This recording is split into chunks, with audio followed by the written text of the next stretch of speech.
ሰላም ሰላም ቤተሰብ እንደምን አላችሁ? ከኔ ጋር ሁሉም ሰላም ነው። በያላችሁበት ሰላማችሁ ይብዛ እያልኩኝ ዛሬም በቪዲዮ መጥቻለሁ። ቤተሰቦቼ ዛሬ አንድ ነገር ማለት ፈልጋለሁ። ትናንትና ማታ ቪዲዮ ለቃ ነበር ሩታ፣ እንዲሁም ስለ አብርሽና ስለ ሄርሜላ ከእነሱ ቤት እንደምትኖር ምናምን ነገር ነው የተናገረችው ማለት ነው። እኔ የእውነት ነው የምላችሁ፣ እንደው እናንተ ሲጀመር የውሸት ብቻ ማመን ስለምትፈልጉ ብቻ ነው እንጂ አብርሽና ሩታ ምንም አይነት ጸብ የላቸውም። ተስማምተው ነው ይሄን ነገር የሚያደርጉት ማለት ነው። እኔ አሁን ሩታ በዚህ ልክ ግን በቃ ሰውን ማሳመን አይከብድም? ሰውን በቃ በዚህ ልክ እንደዚህ መሆን አይከብድም? በቃ አንቺ አብረሽና አንቺ እንደተጣላችሁ አድርገሽ ምናምን በዚህ ልክ ሰውን እንትን ማለት አይከብድም? እናንተ ብዙ ስራ መስራት የምትችሉ ሰዎች ናችሁ እኮ። በቃ ትታይ እኔ የእውነት እኔ የእናንተን ቪዲዮ አይቼ ያለፍኩበት ቀን የለም። ምንም ነገር ብትሰሩ እናይላችኋለን። በቃ እንዴ ስለወደድናችሁ ማለት ነው። ለምንድን ነው እንደዚህ አይነት የሚያስጠላ ነገር የምትሰሩ?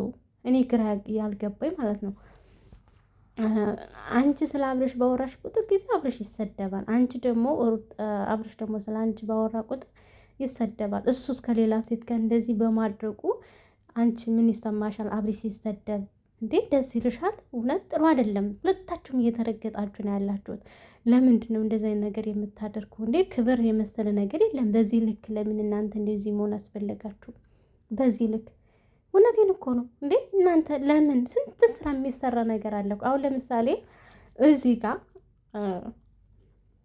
ቤተሰብ እናንተ ብልጥ ከሆናችሁ መረዳት ትችላላችሁ። አንቺና አቤላ ተጣልታችኋል። በጣም እንደዛ ተነጋግራችሁ ደግሞ ዛሬ ፈልገሽ አገኘሽው እሱ እንዲያስቆምልሽ ነገርሽው ማለት ነው።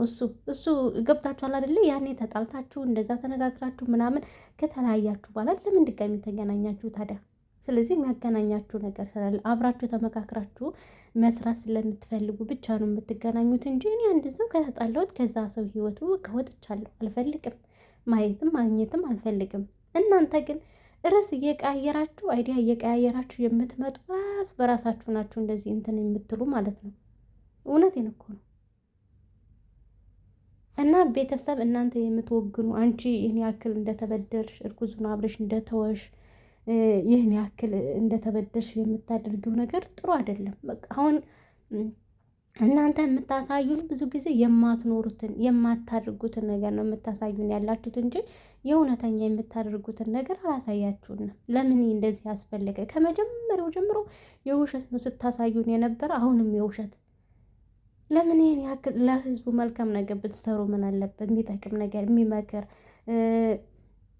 ትዳር ጥሩ ጎንም አለው መጥፎ ጎንም አለው። እርግጥ ልትጋጁ ትችላላችሁ። ጸብ አለ፣ መነጋገር አለ፣ ፍቅርም አለ፣ ጸብ አለ። በማንኛችንም ህይወት ያለ ነገር ነው።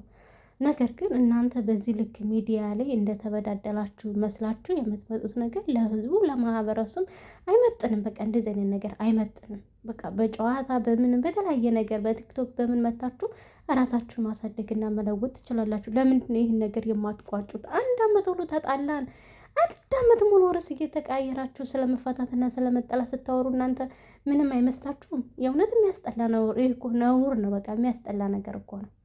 ትዳርም ማፍረስ ቀላል ነው፣ መገንባት ግን ብዙ ደክማችሁ ዱባይ ድረስ መጥታችሁ ጓደኞቻችሁ እናንተን ለማስደሰት ብለው መጥተው ብዙ ፕሮግራም ብዙ ወጪ አውጥታችሁ በሳምንቱ ስትበትኑ ታያችሁት እንዴት እንደበተናችሁት። ማፍረስ በጣም ቀላል ነገር ነው። በጣም በቃ ምንም አይከብድም። የሆነ ነገር ግን ማስተካከልና መገንባት ግን በጣም ብዙ ዋጋ ተከፍሎ ብዙ ተቋቁሞ ብዙ ነገር ተሆኖ ነው። ምንም ነገር ተባባሉ፣ ምንም ነገር ተበዳደሉ። ግን አሁን ይቅርታ ልትባባሉ ይገባችኋል። በቃ ተዘጋጉ። በቃ እንዴ የእውነት ይበቃል። ርዕስ ቀይሩ።